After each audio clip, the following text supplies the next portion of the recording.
নেতা কর্মীদের মধ্যে যারা ত্যাগী, যারা কষ্ট স্বীকার করেছে, তাদেরকে মূল্যায়ন করে আগামী দিনে আমাদের দলকে সাজাতে হবে। আমাদেরকে প্রতিবাদ যদি আন্দোলনের সময় যেভাবে ঐক্যবদ্ধ ছিলাম, এখন তার চাইতে বেশি আরো ঐক্যবদ্ধ থাকতে হবে।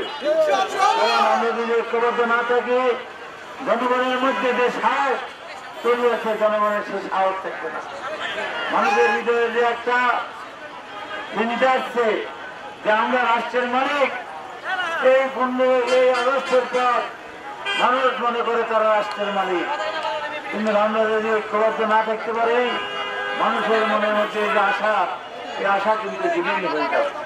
ঐক্যের কোনো বিকল্প নাই। এই যে আমরা ফ্যাসিবাদ বিরোধী লড়াইয়ে সকল ঐক্যবদ্ধ ভাবে না হলে কি হাসিনাকে বিদায় করা যেত?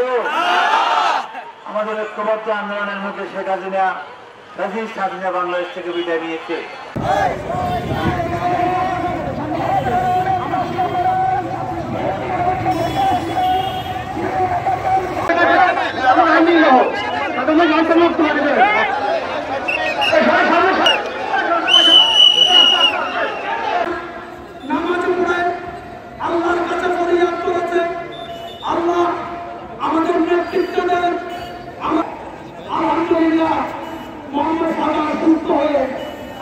সামনে আপনাদের প্রতি স্বনির্বিন্দ অনুরোধ, মার্কেটের সামনে যারা জটলা হয়ে দাঁড়িয়ে রয়েছে, আপনারা যে প্রিয় নেতাকে দেখার জন্য অল্প কিছুক্ষণের মধ্যে আমাদের মাঝে আসবে।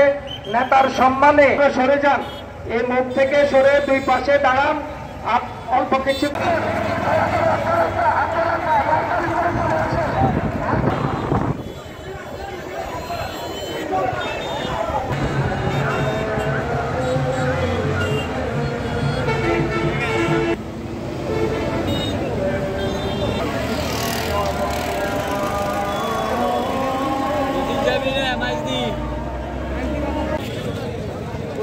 साइड में नहीं है।